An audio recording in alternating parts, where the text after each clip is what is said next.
Welcome to NovelBot. This is the audiobook of Rebirth of a Genius. Creator Destroyer Chapter 51 to 60. Sam observed the state of Sky for some time before sitting down in contemplation. He observed that the bloodline of the Sky Sovereign rock, even though small in quantity, it is high in quality.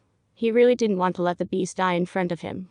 The bloodline is the most important thing that is fighting against the fire poison. After some contemplation, Sam looked towards the boy and bird duo. What about these guys? Well, Watt is a kid from the slums. His parents are dead when he was an infant, and he grew up with a neighbor who took him in. A few years ago, he stumbled up on Falk, who was badly injured. He saved him and both of them became friends. I don't know how he does it, but he and Falk communicate quite well. He can understand whatever Falk is saying. He wrote the letter with the help of Falk only. Sam walked to him closely and said, "Thanks." Watt just nodded and he is still looking towards the floor. He seemed to be quite timid and shy, and Sam's aura is not helping the situation at all. "How old are you?" Sam asked with a smile. 5-15. Sam immediately got surprised when he heard the answer. This guy didn't get to the later stages of initiation even after 1 year of awakening. He took Watt's hand into his hand and infused his spiritual energy. He got a clear view of the situation in his body. He seemed to be weak and malnourished. If not for his awakening and this 1 year of development, he might have been even more lean and weak. His spiritual core doesn't have any problems as he previously thought. After some thinking on why he wasn't able to cultivate, Sam asked, "Don't you know a cultivation technique?" Even he felt a little ridiculed towards his question. After all, even in a rural place like Lava Rock Village has 1 or 2 cultivation techniques for common public, let alone a town city like Falcon Cliff City. But the answer gave him a surprise. And no, slumpy people are not allowed. When Sam heard it, he has a new understanding towards this world. That is, it is similar to the modern Earth in more ways than he thought. In both worlds, slums are always abandoned unless they have any material value. You are a wind elemental mage. Do you know that? Sam asked as he sized the other party up. He really felt pity for this boy who is almost same age as him. But it was only pity, nothing much. The boy shook his head. Then a painful growl was heard from behind, and Sam turned around only to see Sky waking up and opening his eyes, his expression full of pain. When he finally opened his eyes, Yanwu introduced. "Sky, this is Sam. The one who made a contract with me." Sky nodded his giant bird head. His brownish-black feathers lost all the vigor, are almost like the dead ones. Falcon Watt looked at Sky in a fearful manner. Sam walked towards the rock and said, "Your body's condition is not good at all. Your cultivation level will be kept on reducing and you will eventually die.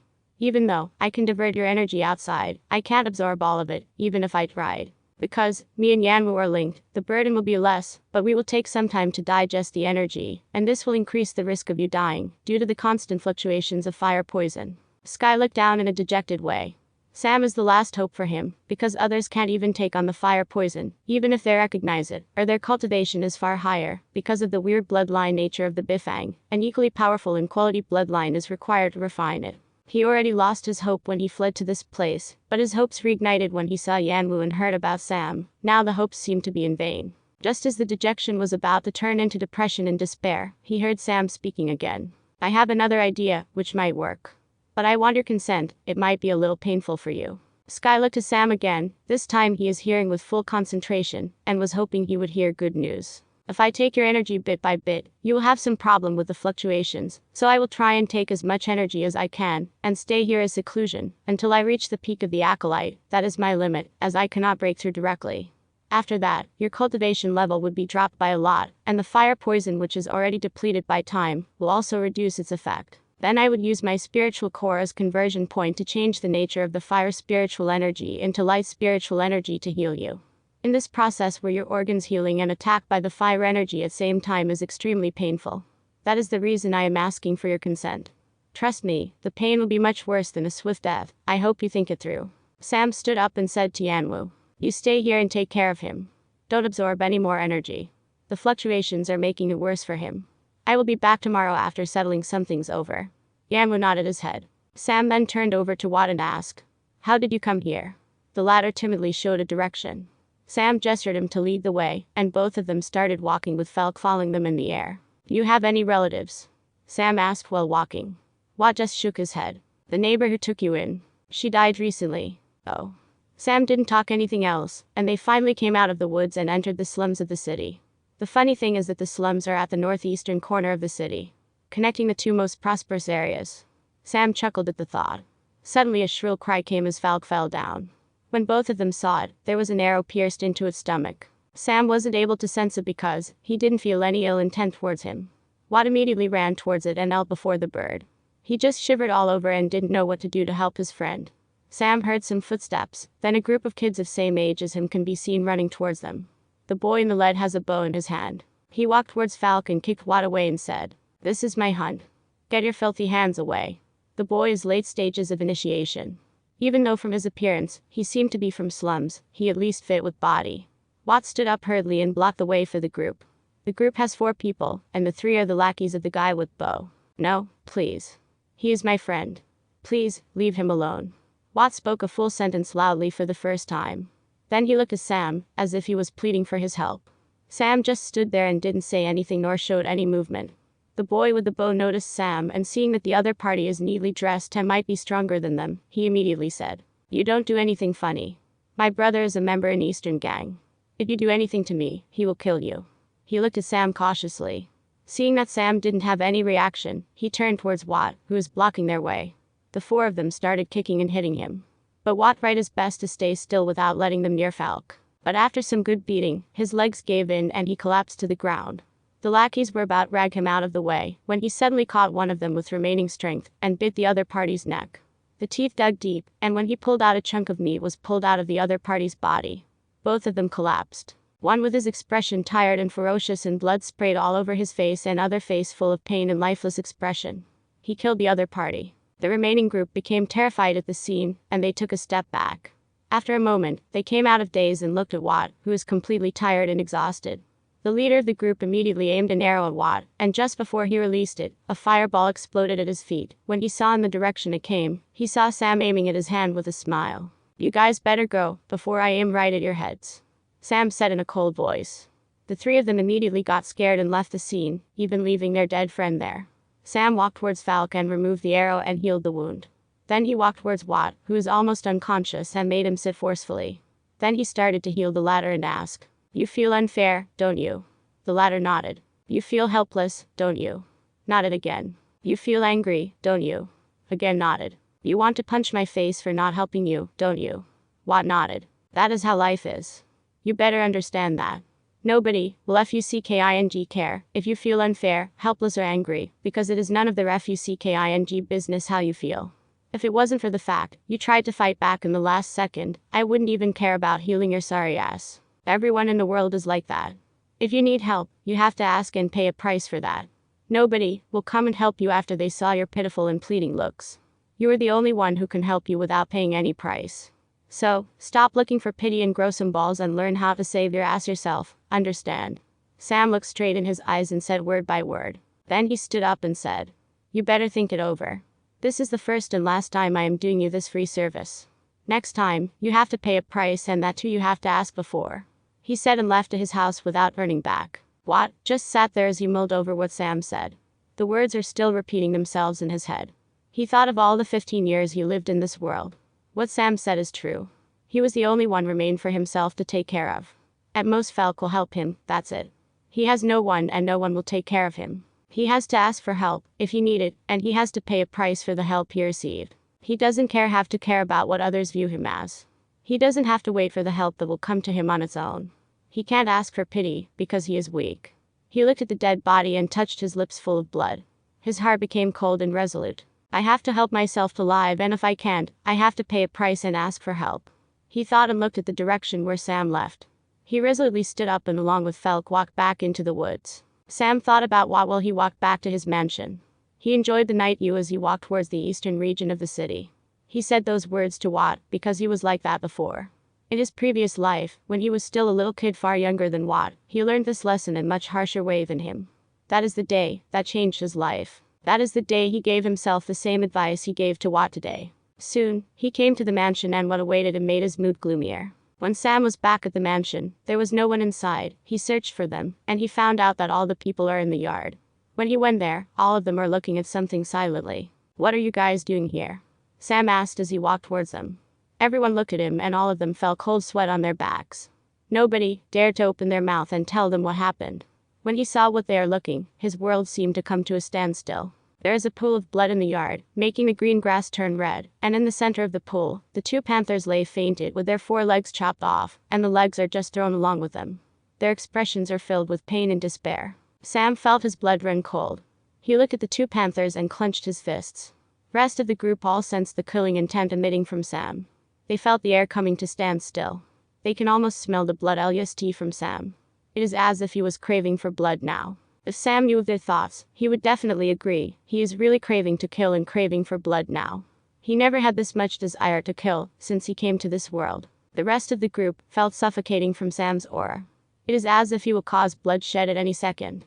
Their legs felt weak as they took a step back slowly. They expected Sam to get mad, get angry, go berserk and curse at them. But never did they expect that he would be this calm. But this calmness is even more threatening to them than all the other scenarios.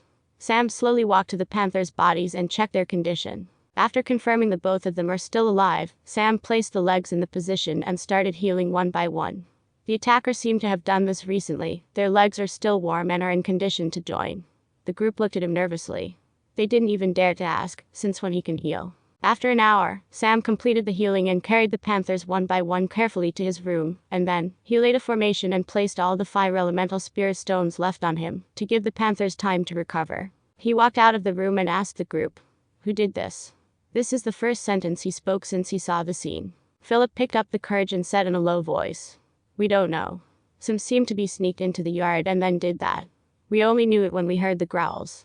By the end of sentence, Philip's voice almost sounded like a mosquito buzz. "You guys can go now," Sam said and walked into the room. There he sat down in the connected study and called for the shadow mice. Only 4 mice came. "What happened?" Sam asked in gloomy voice. "Squeak squeak boss, a guy dressed in black came. His cultivation level is higher than yours. He came like a shadow and left like a shadow. Number 3 followed him to find out intel on him." One of the mice spoke. Sam named the mice with numbers from 1 to 10. He dismissed them and waited there patiently. After some time someone knocked on the door. Knock knock. Sam opened the door and saw Cully standing there. Eisen came. "He said that he has a message from Principal," she said in a low voice. Sam didn't reply and just walked out of the room and went downstairs. She hurriedly followed him. Sam saw Eisen sitting in a chair comfortably. He saw Sam's gloomy expression and became smug.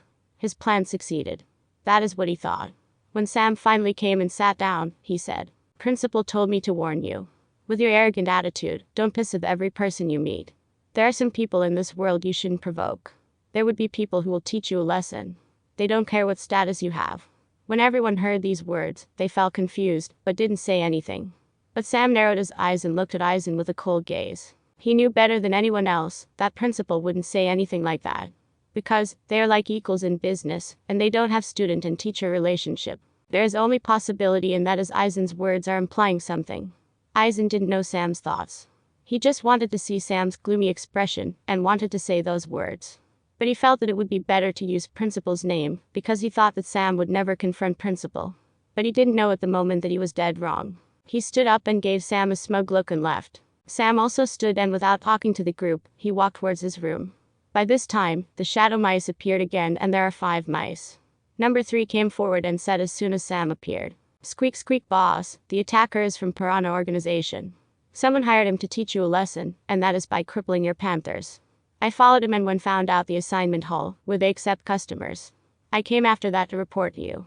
Number 3 just said everything without Sam asking in a single breath. Sam nodded and sent the remaining mice out of the dimension and said, "From today onwards, you guys have only one duty.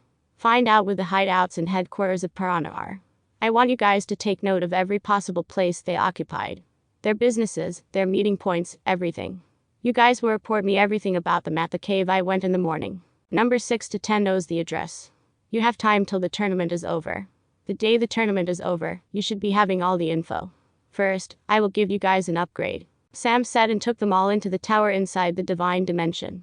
He took out a large brush used to make the inscriptions, and then started drawing a huge circle in various runic figures. Then after half an hour of drawing, when the circle is completed, he took out some formation flags, and started placing them in various places within the diagram. After a long while, he took out more than 1,000 dark element spirit stones, and placed them in various places inside the diagram. He stood at a place which is similar to the node he used to stand in an inscription, and injected the spiritual energy in neutral form. Number 1 stand in the circle. He ordered and the mouse came and stood in the center of the diagram. The The diagram activated and the dark elemental energy started seeping out of the elemental spirit stones and entered the mouse. The mouse trembled at the tremendous amount of spirit energy entering a body, and then the blood flow. It started purifying the blood as numerous amounts of black particles seeped out of its pores. Sam just continued injecting the spiritual energy, and this process continued on for hours until all the spirit stones turned into dust. Sam fainted and the mouse came out of the dark light. Its fur became darker and more luscious. The aura emitted from it is more superior than the rest of its peers. The rest of mice became excited, and then they looked at unconscious Sam and became worried. They waited for him to get up. Sam woke up after some time. He took out some spirit stones and started absorbing its energy frantically. The technique he used is a part of Bloodline Refinement and Evolution Manual. It is used for purifying the bloodline. After recharging himself with energy, he placed another batch of dark elemental spirit stone and proceeded with another mouse. The process repeated for hours in the tower, and the outside dawn appeared. After he was done with the refinement of all the mice, he came out of the dimension and sent them off to the duty. He washed up and went outside to see Philip and others. I am going into seclusion. I will come to the academy directly on the day of competition. He didn't wait for his reply and walked out of the mansion. There are 5 days for the competition. He wants to completely cure Sky, as well as form a contract with him as soon as possible. But before that, call Eisen over here. Sam went to meet with the principal. Principal felt a little weird by Sam's cold mood, but he didn't ask anything, and sent someone over to call Eisen over. When Eisen came inside the room and saw Sam sitting like he owns the place in front of Principal, he felt a bad premonition. Sir, you called me over. Principal didn't see anything and looked at Sam. Sam looked at Eisen but talked to Principal. Sir, did you send Eisen to pass me a message yesterday? Eisen immediately became tensed. What message are you speaking about? Principal frowned and asked. Nothing much. Sam replied and recounted what Eisen said yesterday. Without waiting for Principal's reaction, he stood up and walked towards Eisen and slowly whispered, You better not be related to what happened yesterday. Or you better pray that you will stay alive if you are related. When Sam said these words, Principal also heard faintly and immediately asked, Sam, what happened? We can talk it over. Well, sir. Yesterday before Eisen came to my mansion, someone sneaked and chopped off the limbs of my panthers. Sam said and left without waiting for his reply. Principal understood something and immediately looked at Eisen and asked, Are you related to this? His voice became cold with anger. And no, sir. He is just maligning me. Eisen immediately refused to admit. Why would he do that? Principal asked in an even colder tone. He might have been jealous of me because you made me the leader of team. Eisen blurted out after thinking a bit. Bahaha! Principal laughed sarcastically. You better tell me truth or you won't be able to handle the consequences. You might not have seen his admission test, but he killed 7 seniors from noble families, just because they called him bastard.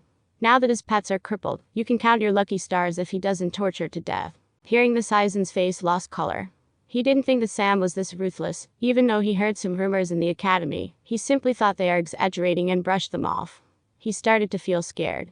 Even though he is stronger than Sam now, he is 5 years older than Ladder, and his improvement is far slower compared to Ladder. He might not be in danger, but what about in the future? Looking at his pale face, Principal immediately understood and walked out of the room. He saw Sam on the road walking slowly and hurriedly caught up with him. Sam, the thing with Eisen. Can we talk about this? Principal asked, but he only got Sam's arrogant smirk as response, and then walked away. He immediately held his head. He really can't use force against Sam because of Ladder's status, and Eisen is also not someone with lower status. He got stuck in between rock and hard place. Sam walked towards Vickers' store. He entered the shop and was greeted by the mischievous smile of the middle-aged man. What do you need, Sam? It is rare for someone to meet me this frequently. Vickers said with smile. I need that thing. Sam pointed towards a long pipe-like thing which is red in color with an irregular surface, displayed on the shelf. Oh, drink of the giant blood mosquito. A weird choice. May I know what are you planning to make? Sam only gave him a cold look. Okay. 1,000 spirit stones. Sam placed the stones on the table and took the trunk and left the shop. He walked towards the slums, to go to the cave. When Sam came to the cave, he saw Watt and Falk sitting there. Well, Yanwu was waiting for him. As soon as Sam walked in, Watt stood up and walked towards him and said, I need help. Sam raised an eyebrow as he sized up the boy. He is not that much timid anymore. Well, at least he is not averting his gaze even when his hands and legs are trembling in fear. Sam chuckled and said, You know, you have to pay a price, right? Watt nodded at the question. Okay, tell me, what do you want me to help you with? Sam asked with an amused expression. Never would he thought that there would be change in this guy in one night. Make me strong. Watt answered in a low voice. Sam raised an eyebrow and asked, "How strong?" "Strong enough to not to ask for help from others, and strong enough to always help myself." It took all the courage he had to say this.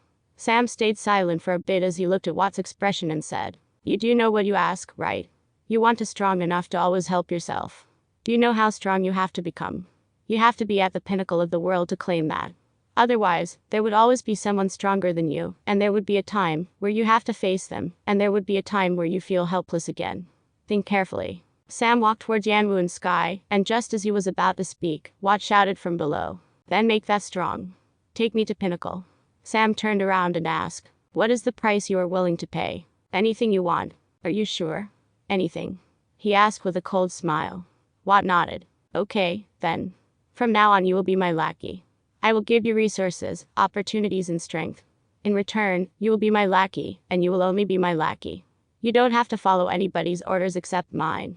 Even if the other party is the emperor or the ruler of heaven himself, their words would be nothing. If I tell you to kill, you will do so. If I tell you to fight, you will do so.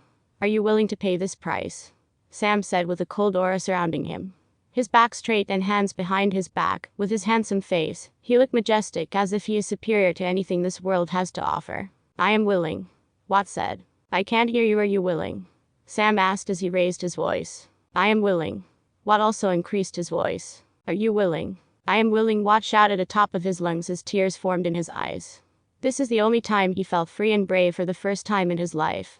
This is the only time he felt that a huge burden has been taken off of his shoulders.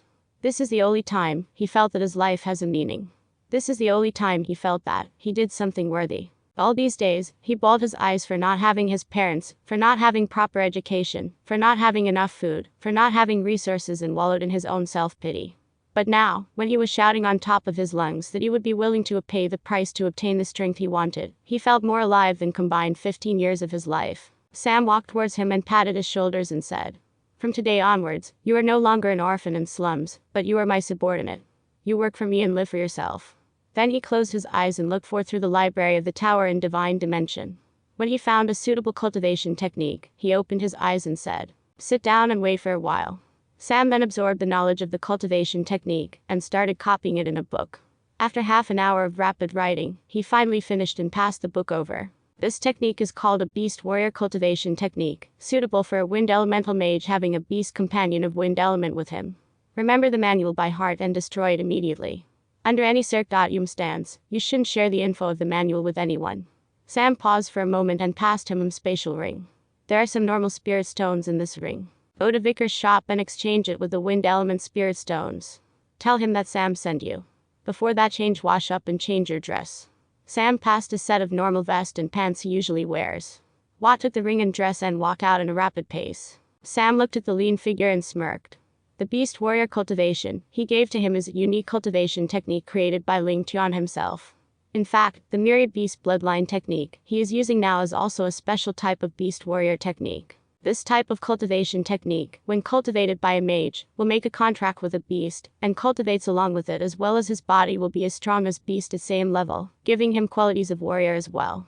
Just like Sam, this will increase not only the speed of the cultivation, but also the chances of having better spiritual energy and elemental fusion. If there are any bloodline secret arts, they can be used as well. He turned over and said to Yanwu, "Let us get to work." Sam took out some formation flags and laid down a formation, in order to conceal the energy fluctuations, and then he laid another formation. This formation is not a regular formation that can be seen in the books. This the formation Sam created by himself. He started drawing various runes in between the formation. This is a special type of sealing inscription which Sam created by repeated experimentation. This inscription is done on a scroll and it works with the formation. In this process, within the formation, Sam will control an elemental attack or he himself launch an elemental attack, while providing the spiritual energy to the inscription circle through the formation. He will direct the attack towards the scroll at the center, and seal the attack in the scroll. Generally, the attack inscriptions are done by normal inscriptions by using various combinations of the rune diagrams, which are made based on the hand seals of the attack.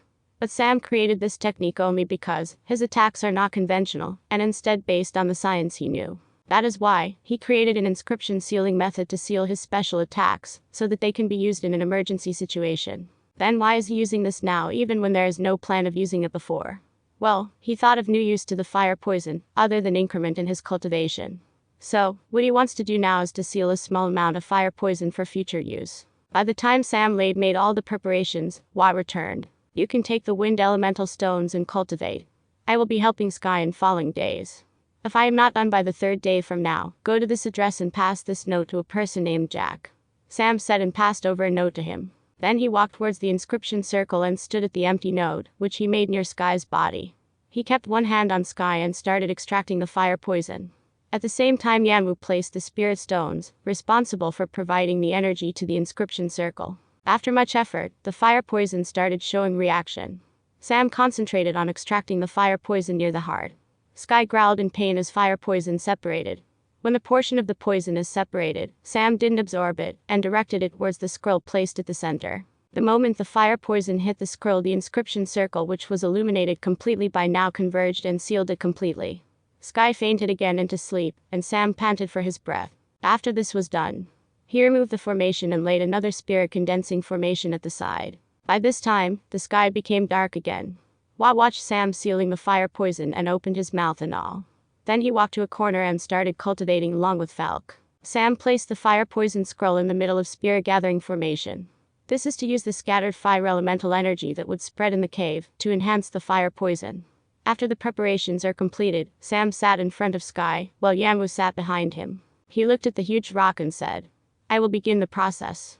This might be painful, but I will try my best to make sure that you will stay alive and get rid of this cure. He then closed his eyes and placed both his palms on the body of Sky, and slowly started absorbing the fire poison. He made it so slow that there is no reaction in the poison until half an hour.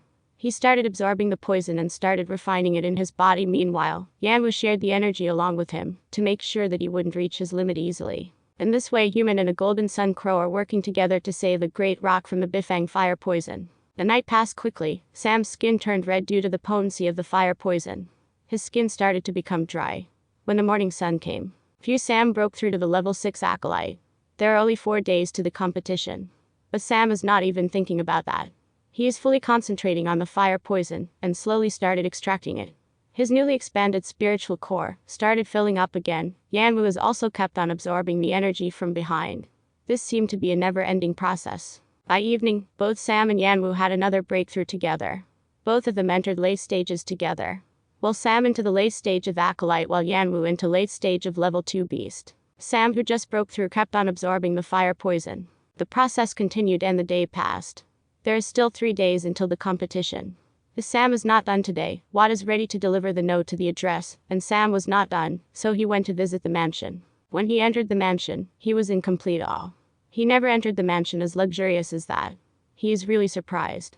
He met Jack and passed over the note. Jack right now is preparing to create an accident to Eisen along with Sean. But when he received the note, Jack smiled and modified the plans. He changed his target to the 2 lackeys of Eisen. He met with the other extra person who came along with them to the city to make a deal. Do you want to participate in the tournament? Jack asked without beating around the bush. The other guy immediately nodded his head. 5,000 spirit stones. There will be a spot ready. You can make your preparations. You can pay on the day of tournament. Jack said in a single breath. The other guy almost couldn't believe his words. He was still in daze when he saw Jack leaving, and he immediately went to make some preparations for the competition. Even though getting him a spot might be hard, who knows what would happen. Jack felt that he did a good job in selling the extra spot for 5,000. He was thinking how Sam would react. Time passed quickly. The cultivation level of Sky is getting reduced minute by minute. From the cultivation level, Sam wasn't able to sense at all. He fell into level 3 middle stage. Days changed and finally the day after tomorrow will be the tournament. Sam is almost about to break through the level 9. He is verged on breaking through since morning, and he is waiting patiently. Finally, by night Sam and Yanwu both broke through to the final stages of their respective cultivation. After consolidating for a while, Sam opened his eyes and finally took a good look at Sky. The Great Rock is now in a much better condition, but it is still in pain. Sam slowly stood up and whispered to him. The next thing I will do to you will pain you so much that you will prefer death over it. But I want you to endure and hang in there. He didn't even know if Sky could hear his words, but he still said it. Sam placed his hands on him again and got ready to proceed with next step. Sam closed his in concentration as he placed both of his palms on Sky. He started observing the fire poison in his body. According to Sam's classification of this fire poison as passive and unstable type, which leads to attack the recipient. He concentrated all his energy on the fire poison and observed it's up to the level of the spirit particles. Then he took a deep breath, and just like how he did with metals to form them into powder, he manipulated the passive spiritual energy, forced the molecular structure to collapse, and converted to fire spiritual energy. Sky opened his eyes and screamed on top of his lungs, as he took the full brunt of the fire spiritual energy on his beast core and internal organs. Yanwu, Watt and Falk were all startled and trembled when they heard Sky's painful cry. But Sam didn't dare to let his concentration slip away. He needs delicate control over the spiritual energy, in order to not make it affect Sky. He controlled the spiritual energy and let it enter from one hand, and direct it towards his spiritual core. Meanwhile, in his spiritual core, in the transparent globe, the wisp of golden flame and golden light are floating in between the spiritual energy. Sam concentrated and divided the space into two with an invisible barrier, such that golden flame would be one side, and the light would be another side. The energy he took from Sky right now through one hand is entering the core from the side of golden fire, and merged along with the fire spiritual energy. Then it flowed along and met with the barrier, where it converted to the light spiritual energy, with the help of Sam's spiritual core ability. Now, instead of refining this excess spiritual energy, he directed it out in its light elemental energy form, and let it out from another hand, as he started healing Sky from other side. In this way, he is healing Sky, with the help of the very fire poison that is meant to harm him. Sky stopped his painful screams after some time as the fire elemental energy that ran rampant stabilized a bit and flowed towards Sam's hand, and the effect of the healing from the light elemental energy, he soon felt some relief. Night passed. Sam is still standing rooted in his spot. He is sweating profusely as he furrowed his brows in full concentration. The lesser the amount of fire elemental energy became, the higher concentration he required. The nerves on his forehead popped over and blood started to flow out of his nose. His face turned pale and he is soaked in sweat. But he didn't dare to divert his attention. He stood there and continued on healing. Soon, there's no pain on Sky's face. It is replaced with relief. The obvious burns on his body started healing. The feathers got their luster back. Slowly, it regained its vitality. Sun is high up in the sky when Samlook finally finished the process. He fell down immediately as he fainted. Yanwu quickly caught him and slowly laid him on the floor. It looked at Sky and Sam and then flew out of the cave. After a while, he came back with some dead animals, which he hunted just now. He saw Watt taking care of Sam by cleaning his blood over and laid a blanket to make him sleep comfortably. Sam woke up a few minutes past noon to see the Yanwu and Watt are grilling the meat. His stomach rumbled with hunger.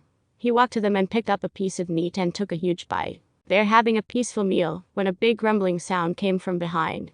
Everyone turned around to see Sky opening his eyes with a rejuvenating glow. "Can I have some too?" Sky asked as he slowly made his way to with his body, which is larger than Yanwu a bit, and sat beside them. He took a piece of meat and started gobbling on it. After the meal, Sam stood up and said, "Tomorrow is the tournament. I have some scores to settle today. You guys stay here till then. If any shadow mice come here, don't eat them up and hear what they say," he said to Yanwu and turned towards Sky. "You just recovered. Rest properly and we can talk after I am done with dealing some things." He looked at Watt and said, "Cultivate properly." Then he left the cave and went back to his mansion. Today he has to collect some debt. Sam went to the artisan tower on the way and bought a claw pipe and weapons for both hands. Then he took a private forge and made some modifications. He pulled out the original claws and replaced them with the claws of the golden blood tiger. "I will make do with it until I make myself some quality ones." He made sure that they are comfortable and placed them in the storage. Tomorrow is the day of tournament, so he was pretty sure that principal is going to send someone to remind him. His guess was right. When he arrived at the mansion, the extra guy came to send the message and was leaving. He looked at Sam with a doubtful look before leaving. Sam entered the mansion and was greeted by the people who are about to prepare for the tournament. He met with Jack and Sean, and they moved to their room to have a private talk. "We took care of the 2 lackeys," Jack said as soon as they sat down. "I will take care of the rest." "Did you make a deal with that extra guy?" Sam asked. "Yeah, I made a deal for 5,000 spirit stones," Jack said with a smile. He is satisfied with the deal. But both Sean and Sam were looking at him as if he was an idiot. Sean didn't know that Jack made the deal only for 5,000, that is why he was shocked by revelation. Sam looked at Sean and said, "Why didn't you go there? He said he would take care of it, and I thought he would really do." Sean said with a dejected expression. "What is wrong?" Jack asked, a bit confused. "How did you even come up with the price?" Sam asked with a wry expression. "What do you mean?" "Jack, he took 1,500 just for the trip to Falcon Cliff City." "Why do you think he took that much money?"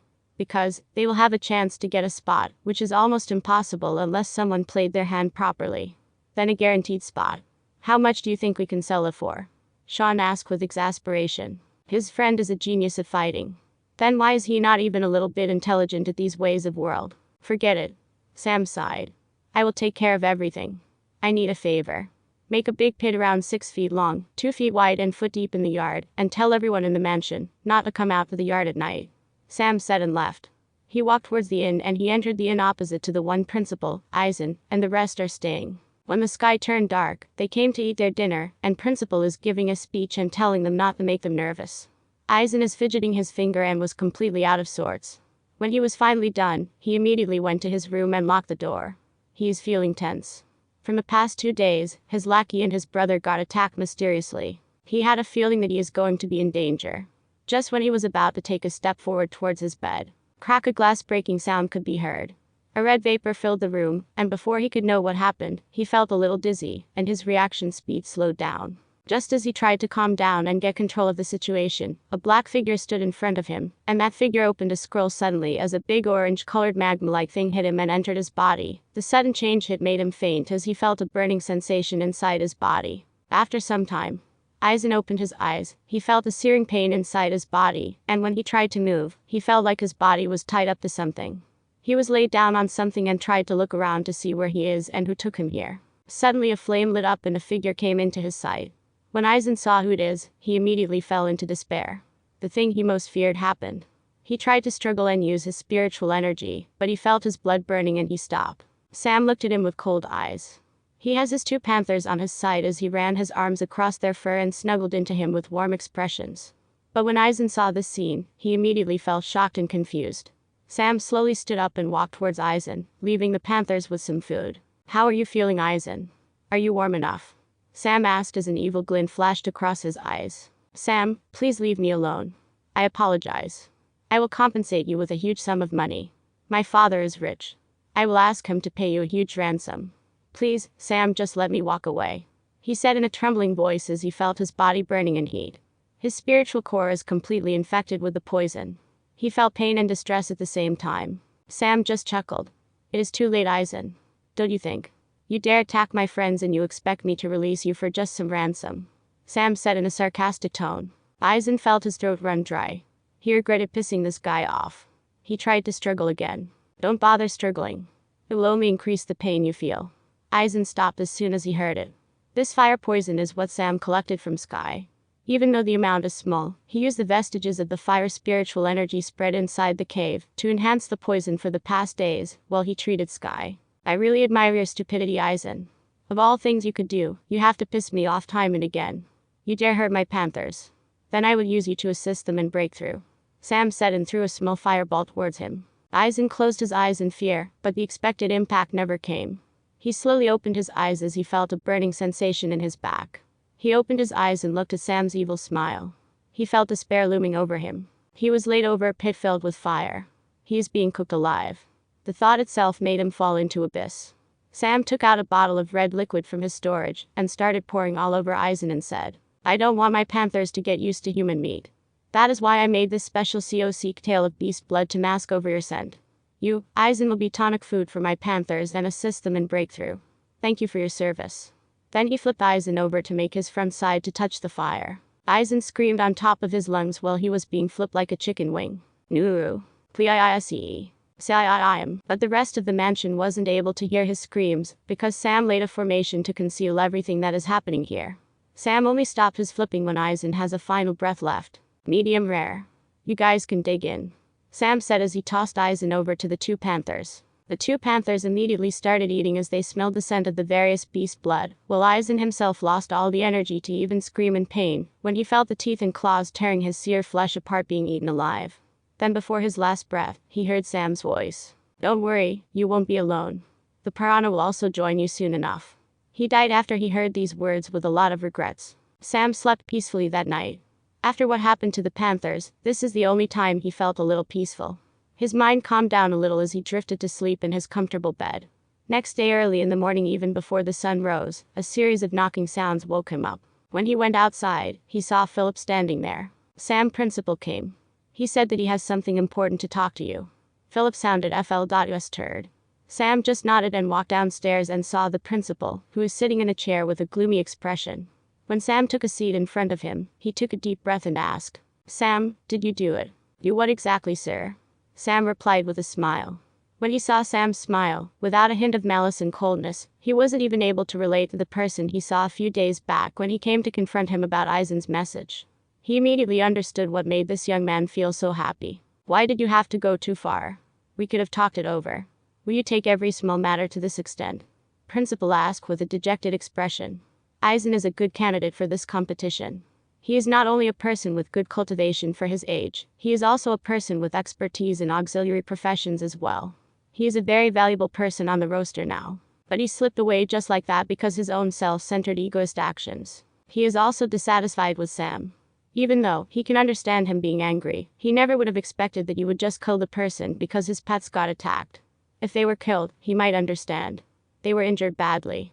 If there is any person other than Sam, they would take a huge ransom and let this matter go. After all, there are a lot more powerful beast pets that could be bought with money. Any normal cultivator will do so. At least, he himself would so. But Sam's answer stunned him. "To be honest, sir, I do. I will take every small matter to this extent." Principal was dazed for a bit and said, "He is a main part of the roster. He can be used to gain some actual results for the city. Did you at least think about what you have done? How much loss is it for the academy in the city? And why should I care about that?" This time not only Principal, the rest of the team also left stunned. At first, they were confused, but they understood something, that this discussion is related to Sam and someone else who was supposed to be the part of the team, but was unable to do so because of Sam. But what Sam said shocked them rather than confused. What does he mean? Why should I care? He is part of this freaking team, for crying out loud. This is thought that ran through everyone's mind. Without giving a chance for Principal to speak, Sam continued. "Probably you forgot, let me remind you. This is a part of business deal between both of us. You pay me and I will participate in the competition on behalf of your academy. The deal doesn't include me tolerating whatever your students throw at me and lay on the floor to let them walk over on me. You were here asking me explanation on why I did that. Where were you when your beloved student got so carried away and hired the most notorious organization in the city to make a hit on my pets? I didn't see you demanding an explanation from him." Sam asked in a solemn tone. The gentle smile is gone. "But I would have given you a compensation. You could have healed them, or you could have taught him a lesson. Why go to that extent?" Principal asked with an exasperated tone. Sam just chuckled. Then he took a sword and threw it at the feet of the principal. Then he took a bag full of spirit stones, which seemed to be a lot from his storage, and placed it on the table. He looked at Principal straight in the eyes and said, 200,000 spirit stones. Would you be leaving your arm here, please? You can heal your arm at the healer and I will pay you that also. Are you willing?" The whole seemed to freeze on the spot. All the students felt their blood run cold. Principal also stared at Sam as his aura grew wilder. Sam didn't avert his gaze even under the pressure of the superior cultivator, and just looked at Principal straight in the eyes. Why is he so daring? Because he knew the Principal won't attack him. There's no other option. Sam is the only hope, if he needs to get some benefits through this tournament. Principal tried his best to calm himself and left after saying, "Whatever happened, happened. I hope you will fulfill your end of the deal, Sam. I will see you all at the academy in a while." He then left without even taking a look at the group. Sam also didn't say anything and left to his room to freshen up. He changed into his usual black vest and coat and walked downstairs. By now, all the members in the group are ready to go. The group started their walk as they went to Falcon Cliff Academy. The Falcon Cliff Academy is also part of the northern region of the Falcon Cliff City. Sam and his group came here and sat with the people from the Starwood City. There are separate seating arrangements for them as well as other cities under the jurisdiction of the Falcon Cliff City. Other than those 5 groups, there are another group from the Falcon Cliff Academy themselves. All the groups, which comprised a total of 60 candidates along with their supervisors, sat there. Sam observed other city lords and he was surprised a bit.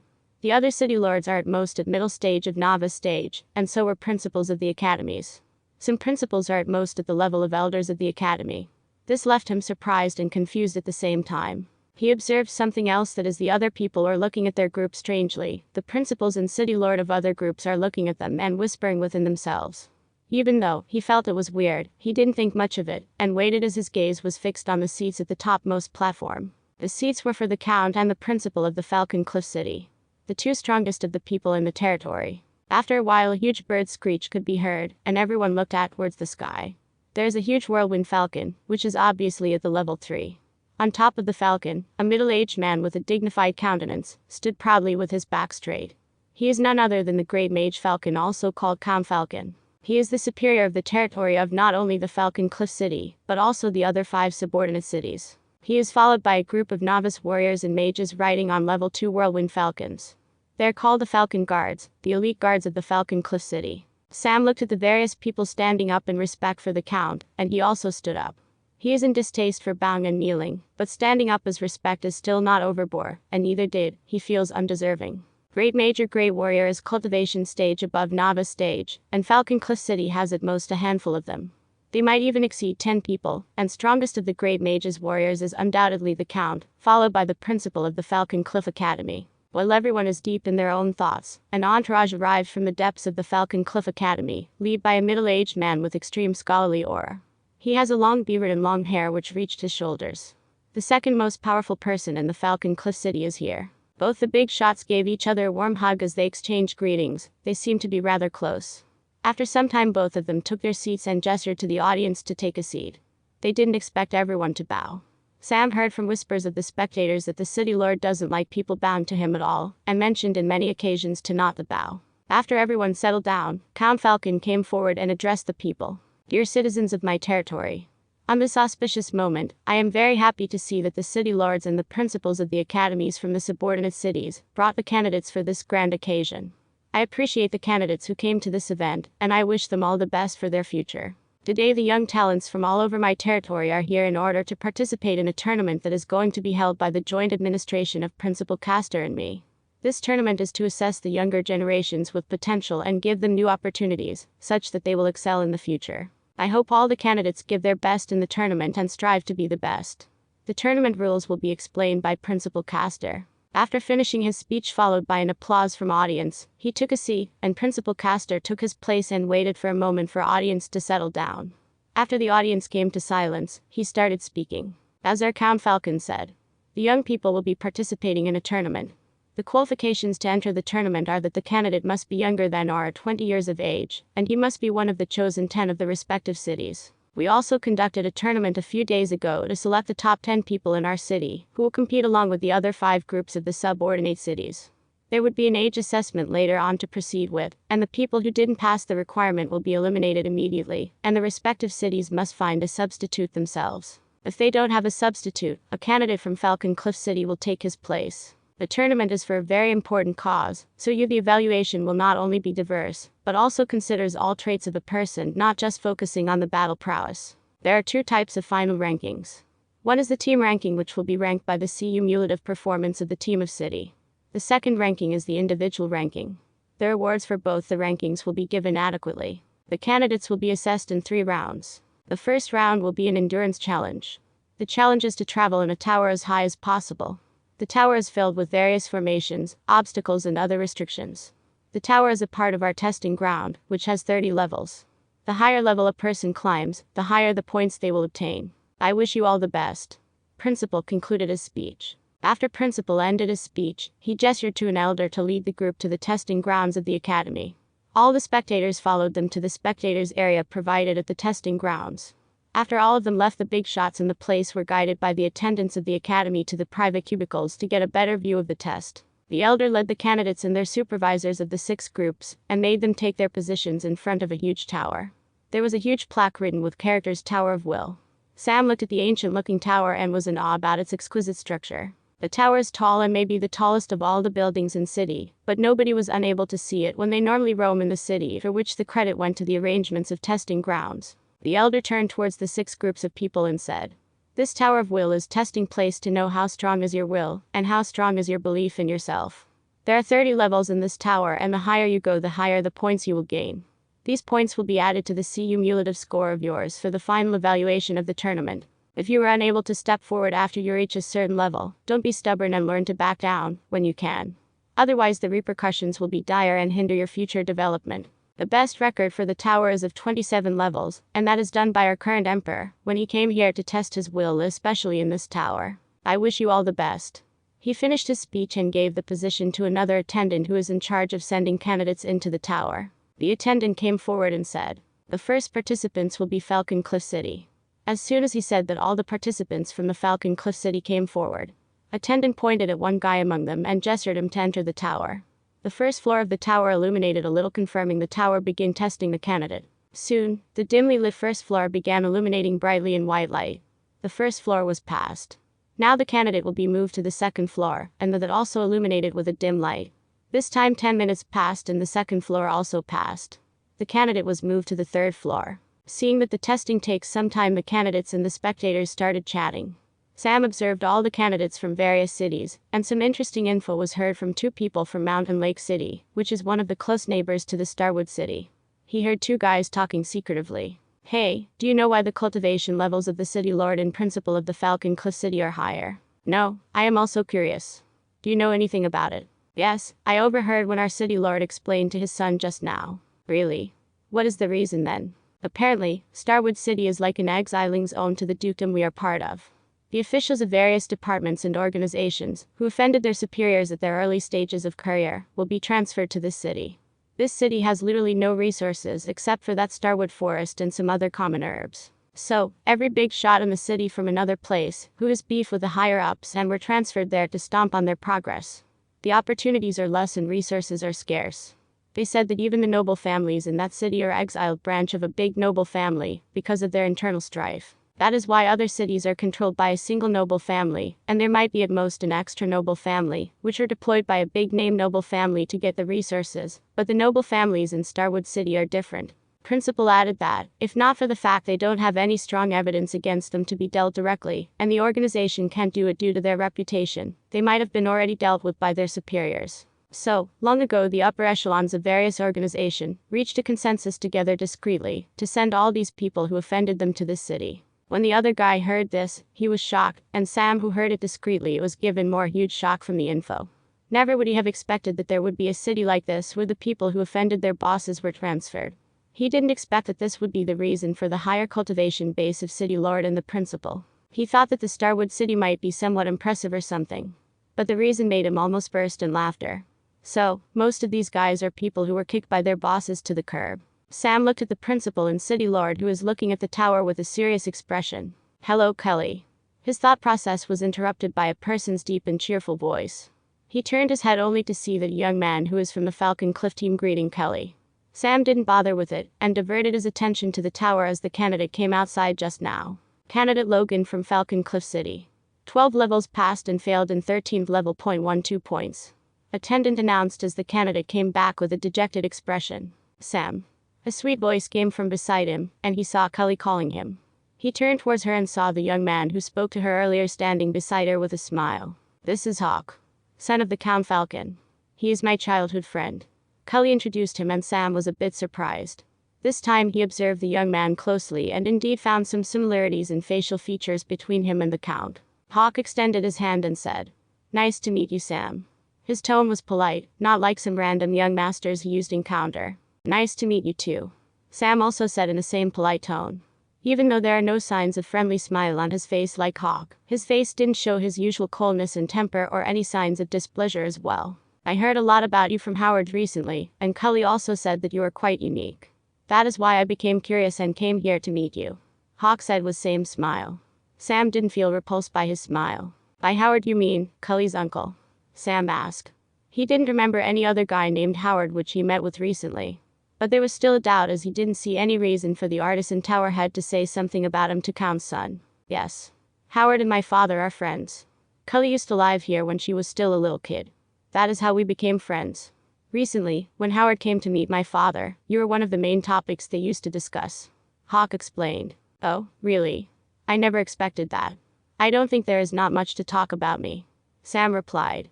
And they made small talk. Hawk was polite all the time. He observed that Sam is a guy with cold personality, and is not one to make friends easily, so he also kept his distance and just talked with him normally. They talked about various things, and when Sam learned that Hawk is a formation master, they had some more interesting things to talk about. Candidate Yash. 20 floors. Failed in 21st floor. 20 points. The announcement put a break to their conversation, and they looked at the candidate curiously. He is a young man with a peculiar around him, wearing black.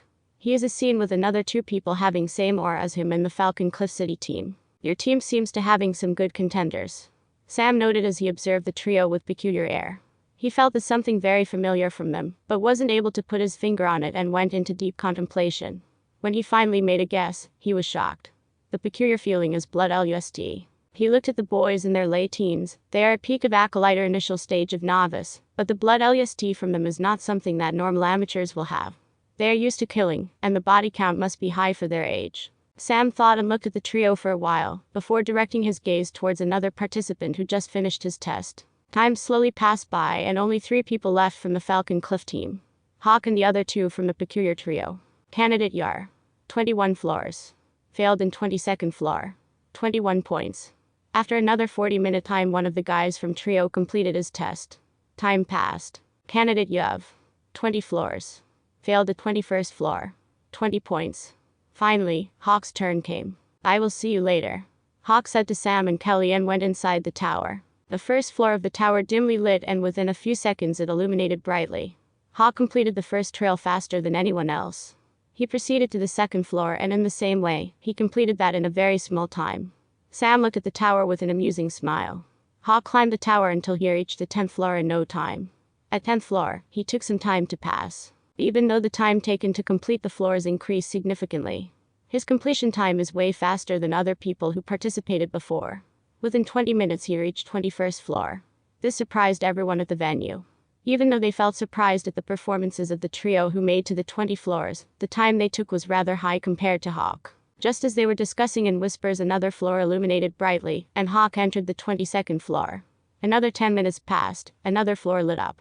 Everyone burst into uproar and the crowd looked so excited.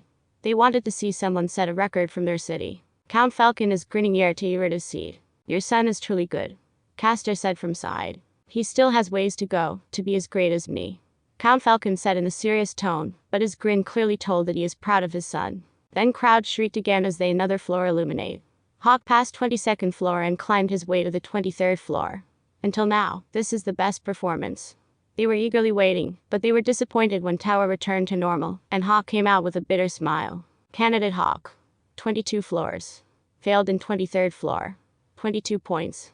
Crowd applauded for the young man. Even though they were a bit disappointed as they had high expectations on Hawk, the competition has to go on. And the candidates from the next group went forward. Starwood City was last on the list, and they have to wait until every other candidate is done with, and within that group, Sam is the last candidate. So, he stood there and waited patiently. Even though there are some significant results in the next candidates, there are nothing remarkable. Only one person achieved a result of 20 points from other cities. Before the turn of Starwood City came a time of sunset. Kelly entered first to the tower as the rest of them waited for their turn. Kelly got 18 points, which is not bad. The remaining teammates like Freya, Haley scored around 12 to 15 points. Just as crowd gave up, Jack entered the tower and gave a huge shock to everyone. His speed is comparable to Hawk and he didn't seem to stop at all. He cleared the floors after 10th level even faster than Hawk. Hawk was staring at the tower with a surprised expression, but within the surprise, there is a competitive spirit burning, making him excited. When Jack arrived at the 23rd floor where Hawk failed, everyone became silent. 5 minutes passed, 10 minutes passed, 20 minutes passed. To everyone's shock, the floor illuminated brightly. Just as they thought that Jack would go to 24th level, he withdrew. Candidate Jack. 23 floors. Withdrew from 24th floor. 23 points. Jack's face doesn't look good, even after he came back. His face was pale and his eyes are blank. The test almost broke him apart. There are only 2 candidates left. Philip and Sam. Sam helped Jack to take a seat and passed him some water as Philip entered the tower. Sky turned dark and night arrived. But at the testing grounds of the Falcon Cliff City, neither spectators nor candidates are ready to leave. Right now, all the spectators are staring at certain disbelief. They were shocked out of their senses for the feat the person accomplished. The said person, though, is smiling and didn't speak anything else. Sam looked at Philip, who stood beside him as nothing happened. Philip just came out of the tower, but he shocked everyone with his performance. The person responsible for announcing the result is also staring at him disbelief. Because, when he entered the tower, his performance is similar to that of Jack. Rapidly climbing the levels easily. That didn't give them much shock, but the fact that he took less than half the time to complete the same 23rd level in which Jack almost collapsed, made them surprised. When everyone thought he was going to attempt the next floor, he withdrew and came back smiling as if nothing happened. If not for the fact that Sam noticed some signs of exhaustion on his face, nobody would believe that he achieved such high score on the Tower of Will. After some time, Sam took a step forward and coughed to get the attention of the attendant responsible for the score. The attendant came out of the daze and shouted the results. Candidate Philip, 23rd floor. Withdrew from 24th floor. 23rd points. After noting down the scores, he gestured Sam to enter the tower. Sam walked inside the tower and was baffled to see the walls inside the room. The walls of the room are filled with runic diagrams. Sam instantly recognized what the technique used for the creating these structures. These structures are done by a technique named inscription etching. To be able to use this technique, one must be proficient in inscriptions as well as painting artisan. But judging from the complication of the runic arrangement, it must be some kind of formation, which means he must be a formation master as well. Sam looked at the room and only saw a circular platform in the middle of the room, which seemed to be seating arrangement. He walked to the platform and sat down. As soon as he sat down, he felt a jolt in his mind as his consciousness slipped away. When he opened his eyes, Sam saw himself in a familiar place. This is the street he used to live in when he stayed at the Lava Rock Village. When Sam started to look around, he saw a familiar person standing at a distance away from him. The person in front of him was none other than the village head of the Lava Rock Village. He walked towards Sam with an evil look on his eyes. "How dare you hurt my son? I will kill you today," village head said in a cold tone. Sam looked at the village head coldly. He tried to move, but he felt his strength completely suppressed by the village head's aura. Sam felt cold sweat, but he didn't falter. His strength seemed to weaken in front of the village head, and he felt like he would be dead at any time. Danger loomed over his heart as he saw village head walking towards him. Sam closed his eyes and gritted his teeth. "Even I have to die. I will at least die trying," he thought in his head as he made his move and leapt towards the village head. He balled his fist and punched the other party in daze, but the other party didn't dodge at all. As his fist made impact to other party's face, boom, Sam woke up with a jolt. His mind felt a buzzing sensation. He is extremely familiar with this feeling. This is the time acceleration he felt in the tower when he simulated. Sam slowly stood up and looked at the runes on the wall as he tried to comprehend the test. When he entered that illusion, his memory seemed to be erased.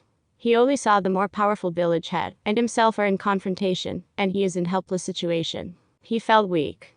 He didn't even have a thought that this is a test and not reality. Not even an inkling came to his mind. Sam thought in contemplation. Here, losing the battle is not the real loss. Losing the battle without even having will to fight is the real losses. He seemed to understand what the test of will is. He slowly walked towards the entrance which opened for him to enter the next floor. When he entered the next floor, he saw that the room is similar to the one in first floor. But the only difference is that the second floor walls have more complex runic structures. This tower is definitely not created by the people of this city. This is way too high level for them to make. I will not believe even if they beat me to death. He thought out loud and sat down on the platform again. Sam again felt his memory lapsed. His conscience drifted as he came into another familiar scene. Testing grounds of the Starwood Academy, Carl and his friends surrounded him as he felt his whole body spasm in pain, and bled with several wounds. All of them were looking at him with an evil look. Third floor, Sam entered another familiar place, the healer's experimental lab in the tower. He felt his body tied up to the chains which used to restrain the green scale lizards. Albert and Alfred are walking towards him. Fourth floor, fifth floor, 10th floor, Sam looked at all the people surrounding him. All the people he had conflicts with are right in front of him. Even though he has his full power and he was full of energy, there are so many people for him to handle. Village head, Oliver and his lackeys, Carl and his friends, Carter, the seniors who lost to him in the assessment, the noble family heads, Leonard, Raymond, Eisen and his father. He is surrounded by everyone as felt suppressed and tiny in front of all the auras of all his enemies. He has golden crescent in his hand and tightened his grip. He wants to live, he doesn't want to die, and he really doesn't want to die in hands of these people. But he saw the looks in the eyes of these people that had no emotion but extreme rage in their eyes. There is only one way for him. Get the liver died trying. He swung his golden crescent as the blade keened in the air, and slashed the person in front of him. Sam opened his eyes as he looked at the walls and shook his head. He felt dizzy all over as he remembered the sensation. In all the 10 situations, Sam always met with the enemies that are powerful than him, and all these times he doesn't have any memories or recollections that this is the illusion for the test. All that registered in his mind is his power level at the situation, his enemy's power level, and the difference in between both of them. His helplessness, his hopelessness. That is the only thing he had in mind in the test, how he will face it. Each and every time, the only test he has to do is how can he overcome the situation. Every time he has no choice but to die due to his powerlessness. But his evaluation laid on the way he died. Did he die while trying or did he give up?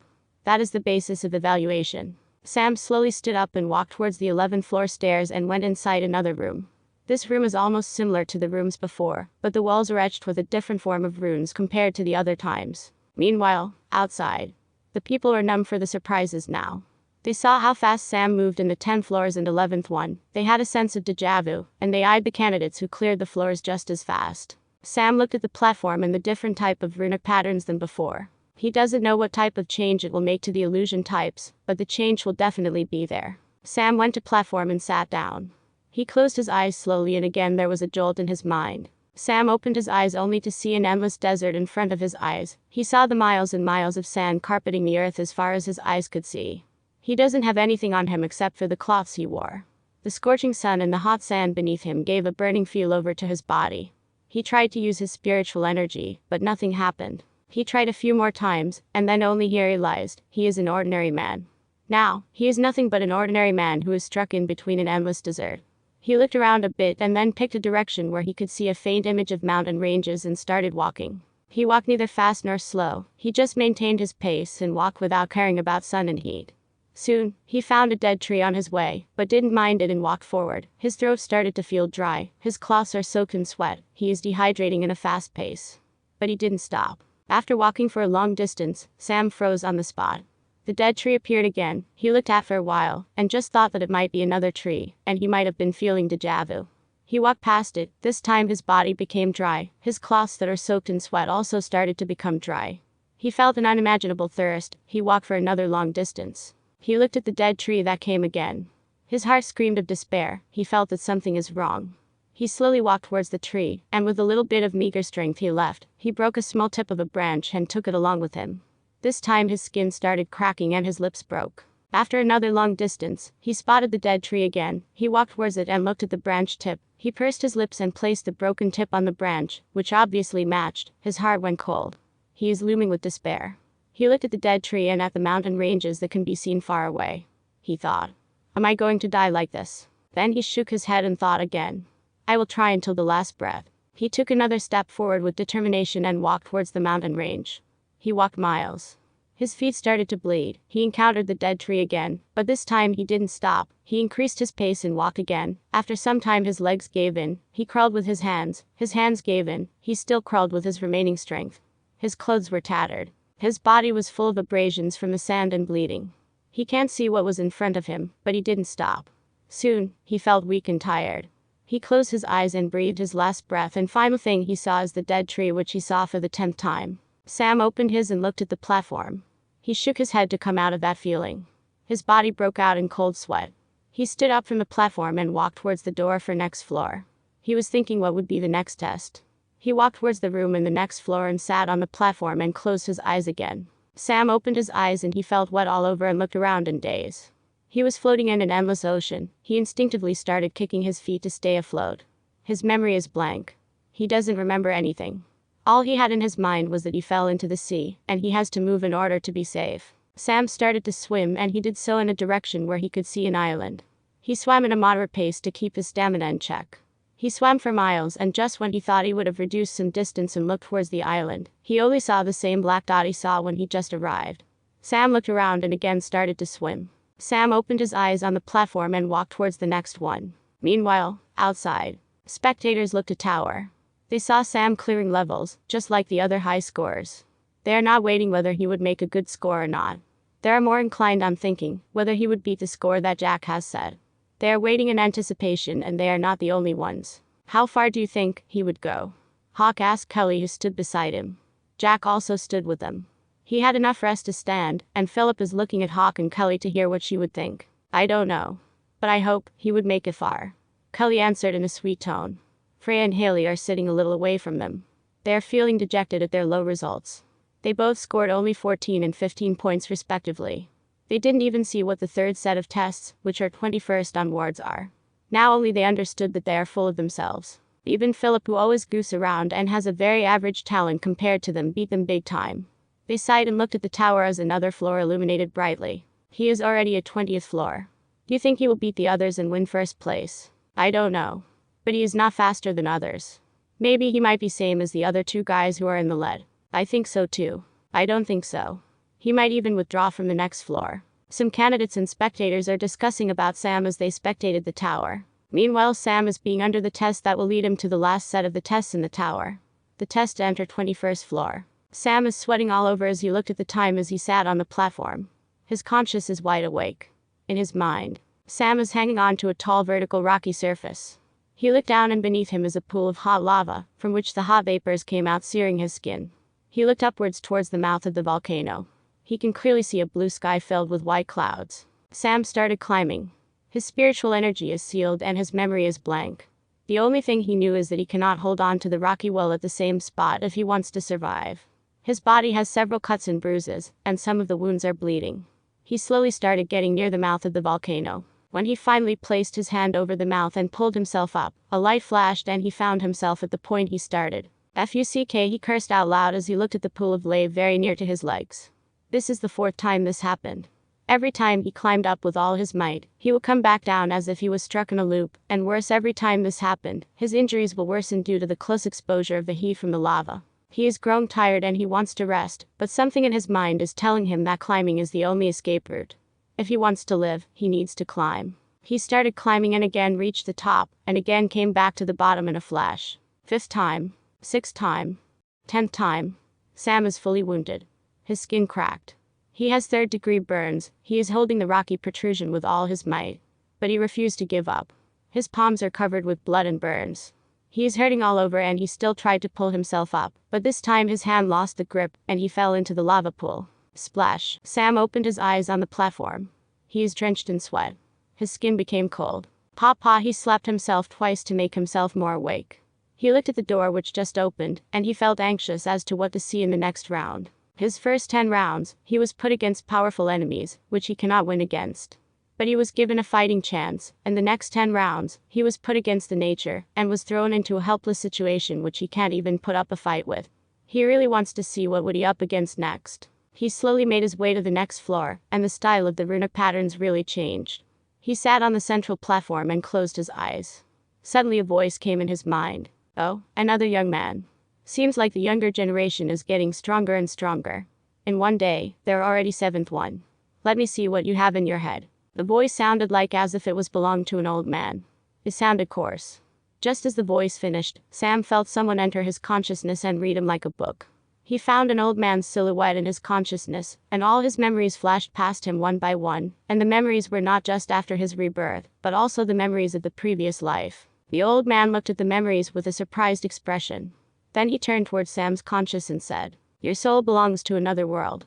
I wasn't able to see how you got here. He seems to be of someone who is far more powerful. Anything related to him in your memory is unable to read. Coming back to your situation. You really seem to have gone through a lot in your past life. This might be a bit unfair to you, but I can't do anything about it. I hope your will is strong enough to make it to the top." The old silhouette disappeared as soon as he spoke without giving Sam any chance to speak. Sam again felt a jolt in mind, and his consciousness drifted again. He opened his eyes and saw a familiar place, very familiar that it etched into memory and into his very soul. Sam looked at the shed he was in and looked at the kids of various ages from 3 years to 10 years in ragged cloths. He is right now back to his past. This place is familiar to him, because this is where his 4-year-old previous self lived. Sam looked at the door and had a bad premonition. He tried to remember why he was back here, but nothing came to his mind. The memory of his was only remained until the situation. The rest of the memory is blank, even though he knew that he got past this, but he doesn't remember how he got past this. Suddenly, door opened. A young man in his 20s came in with a loud bang, and looked around as if searching for someone. When his eyes landed on Sam, he immediately walked towards him, and without any word he kicked him in his guts. Sam flew over and landed on the floor. All the kids frightened and stood up from the grounds and huddled to the other side of the shed. "You little piece of shit. Why didn't you go to your shift today? Who'll pay for the food you are going to eat?" He walked towards Sam and held him by his throat, and felt Sam's skin was warmer, and his voice grew harsher. "So, you have fucking fever and slept in. Do you know what kind of opportunity you missed? If you have a fever, you should go and beg even more, and you will make even more money. You made me lose so much today." He threw Sam on the floor and kicked him again and again. Then he turned towards the rest of the group and then said, "You better not give this guy any food. If he wants to eat, he should go out and beg for money and submit the collection. Then only he will have anything to eat, understand?" His voice grew louder and louder, and the rest of the kids nodded their heads weakly. After that guy left, Sam sat up slowly and leaned against the wall. He is looking at the bowl he was given for the begging and looked at the door. He clearly knew the young man. When Sam was in the street, this young man reached out to him and said that he can go to the orphanage where he can eat, sleep and go to school like any other school. But he was smuggled to this place, where he has to beg all day to eat food. But he clearly didn't understand what to do. But he knew that once a kid tried to escape, he was beaten so bad that the kid died. Sam looked at the door weakly. He picked the bowl and walked towards the door. He made his way to the streets and started begging. When he walked towards a deserted alley to sit, he saw something. A van is there with a door opened and two men are talking. He overheard their conversation. "When are we going to leave?" One person asked another. "I don't know either. But before we leave, we need to find out that last group. Even though we caught almost all the leaders of these, we need to find that bastard who stole our goods silently. I heard that he is in this city and he is using our goods to make money." The man spoke as he waved a photo. Sam sneaked a peek at the photo and was surprised to see that. Even though he wasn't able to understand what the two men were speaking, he knew that they were angry at the young man in the photo, and the young man happened to be the person who beat up Sam. Sam looked at the two men and hesitated a bit. He immediately left the alley and continued begging before he went back to the shed silently. He went to the young man and silently gave him the money he got through begging. The young man took the money and still seemed to be a bit disappointed. He took the money and slapped Sam. "Why is your collection still low? You are waste for me." He scolded and threw a piece of bun at Sam and left the room. Sam slowly made his way to the room and ate the bun, which is definitely not enough for him. He tried to sleep and was thinking about the two men, and whether to lead them here or not. Last time, a boy tried to lead police here, and what happened is that the police was bribed by the young man, and the boy became victim, and got his leg broken. Sam was afraid that if he does this and get caught, he will also suffer. This is too much for a 4-year-old boy. He can't seem to come to a decision, and he only slept when he was unable to stay up due to his fever. Next day he woke up again with a round of kicking. "How dare you to sleep again today? Didn't I make myself clear last night?" The young man kicked him again and again. Sam wept as he hugged his head. Why? He asked himself. He was tired of this. He was clearly tired of this. After the beating was over, he took his bowl and went to the streets, but this time he didn't beg anyone. He walked to the alley where the two men talked yesterday and waited there.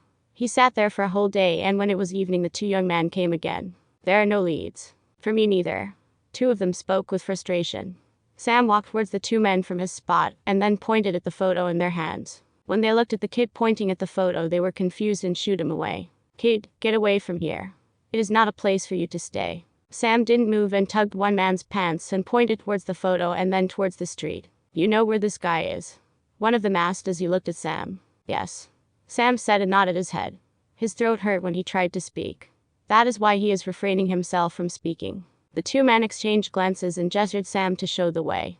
When they reached the hideout and found the young man, they immediately started beating him up, and only stopped until the young man is dead. The young man looked at Sam with resentment as he breathed his last. "Don't worry, we will take care of you," one of the two men said with a smile. At the time Sam nodded. But he didn't know that this is a situation that led him to a scenario of leaving the pan only to land in stove. As soon as the young Sam closed his eyes, Sam, who was sitting in the tower, opened his eyes as he shivered heavily. That is one of the most painful memories in the past. The decision to rat out the young man took everything a 4-year-old has to offer. He understood now. This is the third set of the trails. He has to live through the same scenarios of the past and take the same decisions he took. But it is not easy. Because he would rather not live the scenarios again. When the door to the next floor opened, he started hesitating for the first time. When the candidates who also passed the test of the 21st floor, Jack, Philip and the other guy from the trio, saw that Sam took more time than them to complete the same floor, they felt that he would withdraw from the 22nd floor. But before they could finish their thought process, they saw the 22nd floor lit up dimly. They didn't think that he would go further. Philip and Jack are confused. Then they heard Hawk saying, "You guys know what the 21st round is. The test is according to one's own memory, and the memory may not be of same time. So, we can't judge the ability by the amount of time we took." After hearing that, they realized the situation. They also felt that they couldn't judge it like that. Time passed and Sam slowly climbed from one floor to another and passed each trail. But the time required for each test kept on increasing. Sam came to the 24th floor, which the other guys failed or withdrew from. Sam was already in the floor for almost an hour. They felt like he might be pushing it too far. Just as they thought he would fail, the 24th floor illuminated brightly. The 25th floor also dimly lit up. Sam didn't stop. He neither failed nor withdrew like all the other people thought. Instead, he advanced forward. 1 hour passed, 25th floor illuminated. 1.5 hours passed. 26th floor illuminated. Slowly, Sam is getting higher and everyone in the crowd, including the big shots, are getting excited. They're anticipating what would happen. Sam is right now in a floor with the current emperor set a record. This floor is the limit of the emperor and is the highest anyone has ever climbed.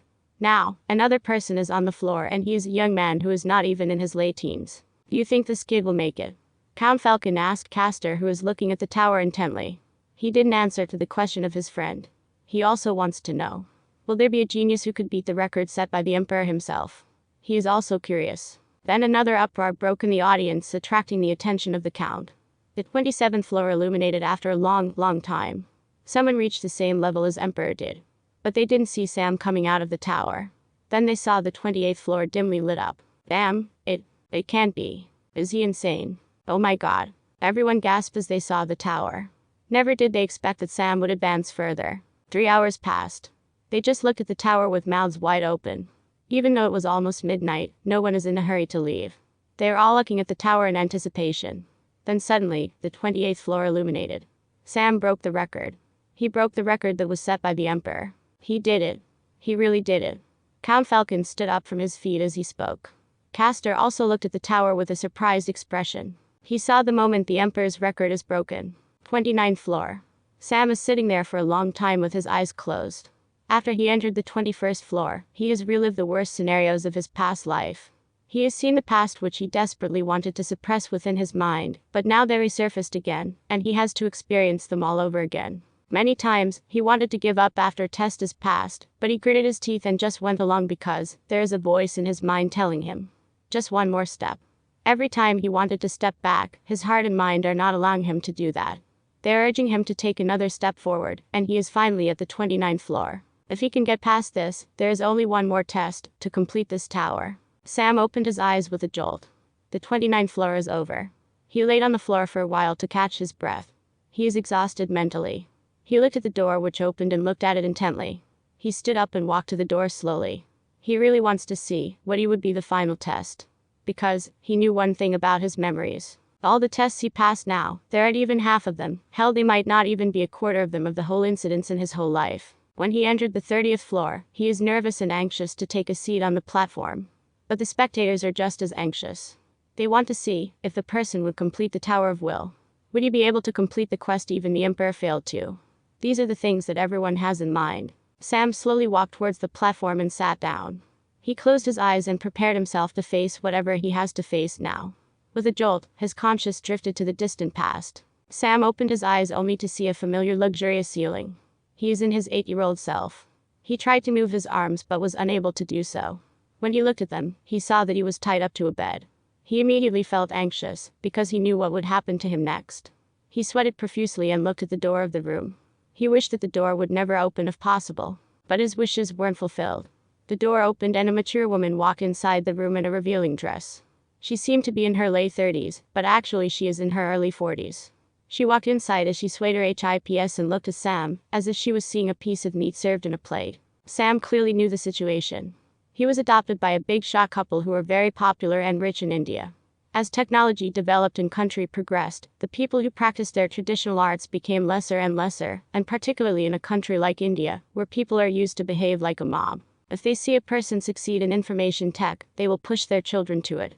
If they see their neighbor's son earn high by working overseas, they will push their son to do the same. This is the most common thing that happens in India, and it stayed even when they improved in tech and development of economy, and soon came a day where the people who are extremely proficient in traditional skills are treated like national treasures, and the couple who adopted him are actually to people who inherited the skills like Kanchipuram's textile making, Aryamagam work, etc. But why was he tied up?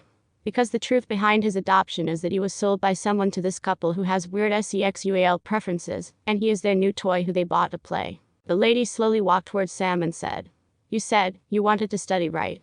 I will help you. But you have to be obedient and do whatever I ask you to. Understand?"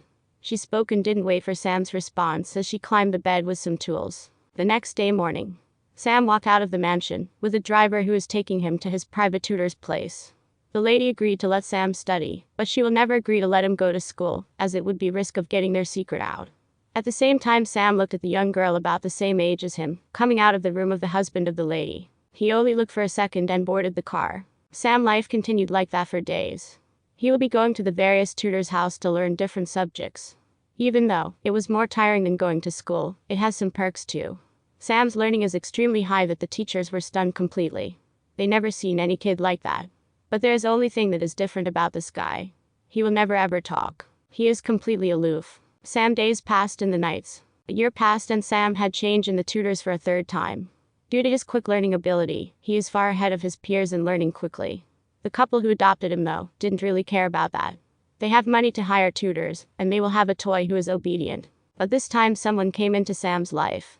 A young lady teacher, who is in her 20s, became his art teacher. She tried to become closer to Sam and did so with her utmost effort. But Sam was completely repelled by her behavior. One day when Sam came to the art class, he wasn't able to sit his chair. Last night the play affected him too much. As he was being obedient for sake of classes, the lady took it too far. When the young teacher looked at Sam's situation, who was feeling vexed and didn't have any outlet to vent his frustration, she approached him and started talking. She told him her story and Sam was completely dumbfounded when he heard that. She is also once adopted by the same couple, and that was when she was 10 years old. She has been their toy for more than 3 years until she crossed the age of their preference. She was again adopted by someone else. Sam looked at her and hugged her as he cried. He is after all an 8-year-old kid. How can he take all this abuse? Then from that day on Sam and the lady came to become closer, and one day the lady said something to Sam. I have a way for you to escape this. If you do what I say, I will take you out of that house, and you can study and play as you like. Hearing the young lady's words, Sam became tempted. Seeing his expression, the young lady passed him a vial and said, mix this in their food and they will sleep for a long time. Then I will come and take you out of the mansion. Do it when they are alone. Sam took the vial and went back to the mansion. He hid the small vial carefully and went to his room. Every night the couple will send all the workers of the mansion back, and the couple and their 2 toys are the only people left in the mansion before dinner. Sam walked to the kitchen slowly and emptied the vial and the juice the couple will have after dinner. After dinner, as usual, the couple started drinking the juice as Sam watched them from behind a wall sneakily. As the couple was talking and drinking, slowly they started losing consciousness. When they finally collapsed, Sam walked towards them and looked at their faces. But when he looked at them, his face paled in horror. The couple is bleeding from their mouths and nose. He just stood there rooted after realizing what he did. The young tutor sneaked into the mansion silently and looked at Sam and said, come here, Sam. Let us go. They're just sleeping. We have to leave before they wake up, she said in a gentle voice. But would Sam believe her? He has seen too many people die right in front of him, and even though he was young, he can differentiate between people from being dead and alive. He killed someone. This is the thought that came into his mind. He didn't know what is happening as the young lady dragged him out. His world turned upside down. He became a murderer.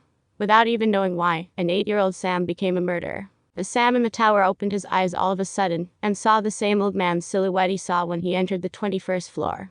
The old man's face is not clear at all, but he can faintly sense that the old man is smiling at him. The old man and Sam looked at each other for some time without speaking anything. Finally, the old man himself broke the silence. Okay, you're a lot more patient than I thought. Don't you have any questions at all? I do. Sam replied. Then why are you not asking? Okay then. Why am I still here?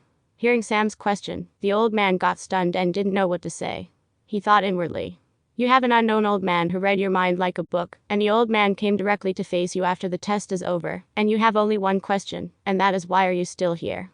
Why are you not following the norm? You should really ask who am I right? And why am I so awesome that I can read your memories right? But why are you in a hurry to go? He heaved a sigh and finally said, okay then I will say it myself. My name is Mirali and I was an old expert once in this western continent. Right now, the one speaking to you is one of the wills I left behind. I understand. So, can I go out now? Sam asked. This time Mirali lost it again. After all, here he is saying that he was an expert in past, and this kid is concentrating on when the conversation will end. Shouldn't you beyond admire him? Shouldn't you be asking me for guidance and request me to take him as a disciple? The old man thought inwardly. He is supposed to be genius, then why is he acting dumb? But did Sam really didn't know about the opportunity? Of course, he understood, and that is the main reason he is trying to end the conversation. If he listens to more information, the deeper he would be in this shit. If Mirali knew what Sam was thinking, he might puke blood in exasperation. Okay kid, I will get straight to the point. I died a long time ago, and before I died, I left my inheritance somewhere in this western continent, and this tower one of the keys of that inheritance. There's a total of 4 towers like this, each having different type of tests. To open the inheritance, the 4 keys has to be put together. By now the other 3 towers already has a successor, and this 4th one, the Tower of Will, being the most difficult one of all, is late in finding one. The successor should be less than 20 years of age, and has to be below Great Mage Warrior cultivation. And the inheritance will open only when all the 4 successors are selected with the required criterion, and now that happened. I will transfer the ownership of the tower to you, and the 4 of you can communicate together and open the inheritance at the same time. If you don't like it, you can bring a companion along with you, and you can give them the inheritance. After all, it shouldn't be forced. I saw that you have gone through a lot, kid, and I hope you will think it thoroughly before making a decision. The owl said and waved his hand as he disappeared with a wave of light entering Sam's mind with some information regarding the tower and the inheritance. A small platform appeared in front of him, and there is a palm-shaped groove on it. Sam placed his palm on it, and the tower ownership has been transferred. Sam went through the info given by the old man, and looked at the method to move the tower. He can decrease the size of the tower and store it away if he wants to do so, but Sam didn't do it and came out of the tower first. When he saw the gawking crowd as if they're seeing an animal, Sam felt weird and walked towards the attendant responsible for the scores. Seeing him coming close, the attendant came to his senses and spoke loudly. Candidate Sam. 30 floors. Cleared the Tower of Will. 30 points. As soon as he finished, every person stood up and started clapping loudly. Sam slowly walked towards the group. Congratulations, Sam. You really are as good as Cully made you out to be. The first one to congratulate him is Hawk. Sam nodded at him with a smile, and latter walked away to give the group some time for themselves. Philip and Jack looked at each other and at Sam. This is the difference between them. That is what they thought inwardly. One by one, candidates of the Starwood Academy came and congratulated him. Even the principal and city lord came. After some time, a voice silenced the commotion. The first round of the competition ended now, and the rankings are going to be displayed. As soon as he said that, a screen appeared at the stage, and there are 2 rankings that are being displayed. The first one is the individual ranking, and the second one is the group ranking, both of which the first places were occupied by the Starwood City. The first 3 places are occupied by Sam, Philip and Jack respectively, in the individual ranking, followed by Hawk, and in the same way, the first place in the group ranking, the Starwood City, occupied the first place, followed by the Falcon Cliff City. The second round of the competition will start at the noon, and the candidates are requested to rest till then in the accommodations provided by the Academy. You will be led there by an attendant. Come to the Academy entrance at the time of competition. As soon as Count Falcon finished speaking, everyone started moving and left in their own ways. An attendant led the 6 groups along with their supervisors to the accommodation provided.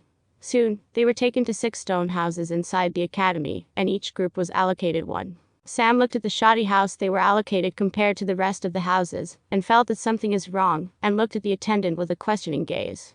When met with a sharp gaze, attendant, who was far weaker than him, immediately cowered and said, Elder Arlo was the one who arranged the accommodations. I don't know anything, he said, and left the place immediately. Sam looked at the city lord and shook his head as he entered the stone house and picked a room to relax. After some time, someone entered the house and there was some commotion outside which disturbed him from the rest. He walked outside and looked at the person who came and is in confrontation with the city lord. Hello, my old friend. I hope the service is satisfactory. The middle-aged man with brown hair said sarcastically. Arlo, is it really necessary for you to take it out on the candidates due to our personal grudge? I was the one who made a mistake and offended you, and I am already facing the consequences, but why are you making it hard for the candidates? They are kids after all, and have nothing to do with our grudge. City Lord said dejectedly. But he only heard Arlo laugh sarcastically. Nothing to do with us.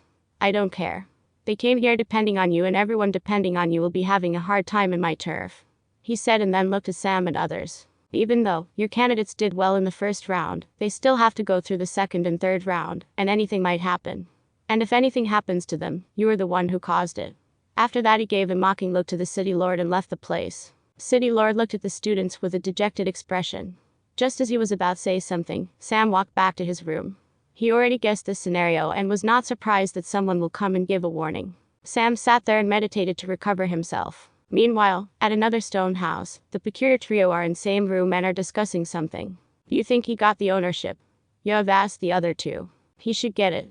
But the tower didn't show any signs. It didn't shrink and disappear from the spot like other towers. Do you think he rejected it? Yar said. We don't know that for now.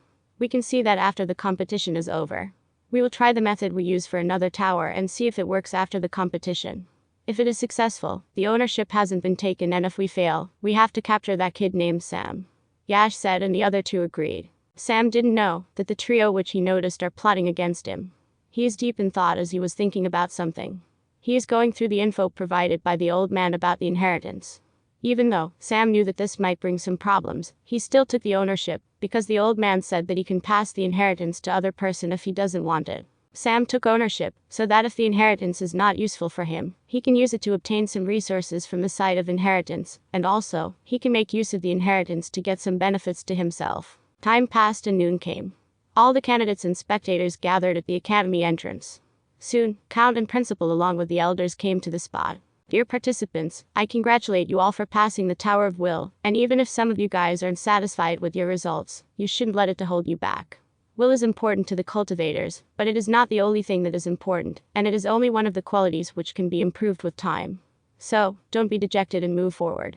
The second round of competition will take place in the woods that are near the academy. We cleared a patch of woods and made some arrangements for the competition specifically. The rules will be announced by the principal caster when we arrive at the spot. I wish you all the best. Count Falcon finished his speech and all the participants and the spectators applauded. After some time everyone arrived at the entrance of the woods. Principal stood in front of the participant groups and said, "This round is a team competition. But you will not be participating along with your teammates directly. The teams will be jumbled." As soon as Principal said that, everyone broke into discussions. But Caster paid no heed and continued. In a few moments all the participants will be picking a token, and will be divided into teams randomly. After that all of your cultivations will be sealed, and you will be an ordinary human before we escort you to a place in the woods. Candidates will be blindfolded and will be led into the middle of woods. Each team will be left in a different place, and each team will have to work together to find the clues we have hidden, and you can only use the resources we hid in the forest or the resources you obtain in the forest. You guys have to figure out the clues and find the scrolls which will unlock your cultivation in stages. The teams can confront each other for the scrolls, food, resources, and even for no reason. Each person's score will be calculated individually. And there are various ways to obtain points in the forests, which you will know a bit later. But before that, let me tell you guys something. Strength is not the only thing that will save you.